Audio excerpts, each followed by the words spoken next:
the CPOPLES, the storm that ended an age. For centuries, the Bronze Age ruled as one of the most interconnected golden eras the world had ever known. Empires traded copper and tin across seas. Merchants sailed from island to island carrying exotic goods. Diplomats wrote on clay tablets sealed with royal symbols, and kings treated each other as brothers despite the distances between their palaces. The world from Anatolia to Crete, from Egypt to Cyprus, from Canaan to Mesopotamia, was bound together by ships, gold, marriage alliances, and the fragile but polished diplomacy of Bronze Age greatness. It seemed unbreakable. It seemed eternal. But history is never still, and in the late 13th century BCE, a darkness began to rise far beyond the horizon. People at the edges of the known world whispered of villages that no longer existed, of lands swallowed by famine, of violent storms that tore coastlines apart. Something was happening in the vast West, something powerful enough to uproot whole populations and send them wandering toward new shores. At first, the civilized empires paid no attention. The rumors were distant, vague, and easy to dismiss.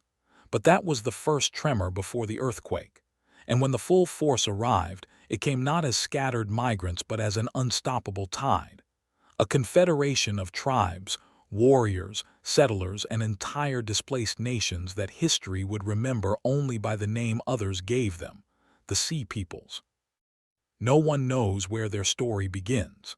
Some scholars believe they came from the Western Mediterranean, forced out by volcanic eruptions and collapsing societies. Others think they were born from internal revolts within collapsing palaces. Some may have come from the Aegean, others from the Adriatic, still others from islands whose names have vanished forever. What is certain is that they were not a single tribe. They were many: Shurden, Shekelesh, Peliset, Ekwesh, Lucca, Teresh, Denian, each with its own language, symbols, clans, and ambitions. Yet they moved together not as scattered raiders but as a tidal wave of people searching for land, food, and future. They traveled with women, children, and livestock. They brought their entire worlds with them. They were not merely invaders. They were migrants with weapons strong enough to tear apart kingdoms. They struck first where the world was most vulnerable, the sprawling, wealthy, coastal kingdoms that relied on maritime trade for survival. Cyprus, the great island of copper, suffered early. Archaeological layers show sudden destruction across the island: burned storage houses, collapsed walls, arrowheads embedded in skeletons. Trade routes that had connected Cyprus to the Levant and Egypt fell silent. Copper stopped flowing, and without copper there was no bronze. Without bronze, armies faltered. Without armies, kingdoms died. Then came Ugarit, that sophisticated port city whose libraries contained hundreds of tablets recording trade, politics, religion, and prophecy. Ugarit was a jewel, a place where merchants from Egypt, Anatolia, Canaan, and Cyprus exchanged goods and stories. But even jewels can shatter. In its final days, the king of Ugarit wrote desperate letters asking for help. One tablet says, "The enemy ships are at our gates. My armies are far away. My cities burn. Help us." But no help came, because the Sea Peoples had already cut off every lifeline. Ugarit burned so fiercely that its clay tablets baked into hard ceramic, preserving them for modern archaeologists. Nothing else survived. The great harbor city became silent ruins, haunted by the ghosts of merchants who never returned. To the north, the mighty Hittite Empire braced itself, but it too was already weakening. Years of poor harvests, internal disputes, and pressures from northern tribes had strained its foundations. Still, the Hittites believed themselves invincible. Their capital, Hattusa, was surrounded by massive stone walls, and their kings had once fought Egypt to a stalemate at the famous Battle of Kadesh. They had every reason to feel secure.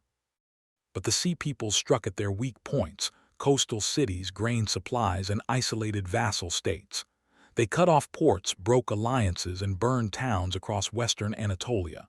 Hittite letters began to record the same ominous phrase: "enemies from the sea." The empire tried to resist but was suffocated from both land and water. Relief never arrived. Slowly, piece by piece, the empire crumbled. Then in one final devastating blow, Hattusa itself was abandoned. The once great capital vanished so completely that no one would rediscover it for millennia. The Hittites, masters of diplomacy and warfare, disappeared into history like smoke on the wind. To the west, the Mycenaean Greeks, the warriors of Homeric legends, faced their own catastrophe. These were the people of Agamemnon, Achilles, and Odysseus. Their palaces were centers of bureaucracy, their fortresses protected by massive stone blocks, their ships sailed across the Aegean, and their scribes recorded economic transactions with meticulous detail on linear B tablets. They were powerful. They were wealthy. They seemed eternal. But their world collapsed too. One by one their cities burned, Mycenae, Turin's, Pylos, Thebes. Excavations show destruction everywhere. Charred palace floors, toppled towers, abandoned workshops filled with unfinished goods. Some cities attempted last-minute defensive expansions, massive walls hastily constructed, gates reinforced, but these efforts failed. Whatever force struck them was overwhelming. Some evidence suggests internal rebellions mixed with external invasions. Others hint at earthquakes and famine. But one thing is certain. The Mycenaean world ended abruptly, plunging Greece into a dark age that would last centuries, long enough for writing to be forgotten and myths to replace memory. Across the Mediterranean, chaos spread. The Levant, home to Canaanite kingdoms, became a battlefield of collapsing cities. In some places, the sea peoples burned everything. In others, they settled and built new cultures on top of ruins. Pottery styles changed rapidly, weapon designs shifted, burial practices transformed. This was not just destruction, it was transformation. Only one great empire remained standing, Egypt, and even Egypt trembled. When Pharaoh Merneptah first encountered the sea peoples, he treated them as a dangerous nuisance. But by the time of Ramesses III, it became clear they were no mere raiders. They were a force capable of ending civilizations. Egyptian inscriptions from Medinet Habu depict the sea peoples with remarkable detail. Feathered headdresses, horned helmets, long straight swords, round shields, and ships with curved prows. They came not just as warriors but as migrating nations. Their ox carts, visible in the reliefs, carried women, children, and belongings. It was a mass movement of humanity. Egypt had faced foreign invaders before, but nothing like this. Ramesses III prepared meticulously. He stationed troops along the Nile Delta, built coastal watchtowers, reinforced river channels, and trained archers to fire rapidly from boats. When the sea peoples arrived, they expected another easy conquest. Instead, they walked into a trap. The battle was monumental. Egyptian ships maneuvered with precision, trapping enemy vessels between hidden river defenses. Arrows rained down like a storm. The sea peoples fought fiercely, but their ships were crowded with families, supplies, and warriors, not configured for naval combat in tight spaces. Many vessels capsized. Egyptian soldiers waited on the banks to cut down survivors who swam ashore. On land, chariot forces attempted to breach Egyptian lines, but Ramesses III had fortified positions behind wooden spikes and stone barriers. The sea peoples broke upon Egyptian defenses like waves against a cliff. Egypt won, but victory came at a tremendous cost. Although they repelled the sea peoples, Egypt was never the same. Its economy weakened, its influence shrank, and internal conflicts arose. Egypt survived, but the golden age of the pharaohs had ended. Meanwhile, the sea peoples did not vanish after their defeat. Many settled along the Levantan coast. The Peliset, a major group among them, established themselves in Canaan and would later be known as the Philistines, famous from biblical stories of Samson and Goliath. Archaeology shows Philistine pottery styles similar to Aegean forms, supporting their foreign origins. They introduced new architectural designs, new weapon types, and new deities.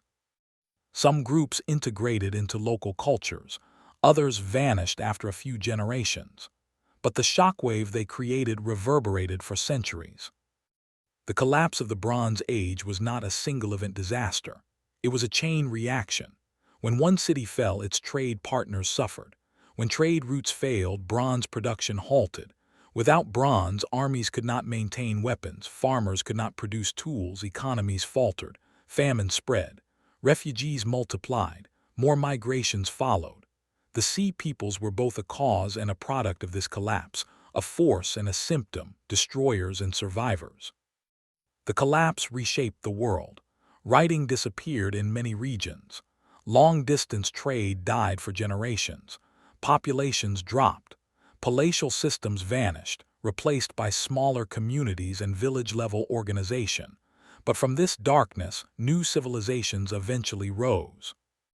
The Phoenicians emerged as great sailors, exploring far beyond previous limits. The early Israelites established kingdoms in the highlands.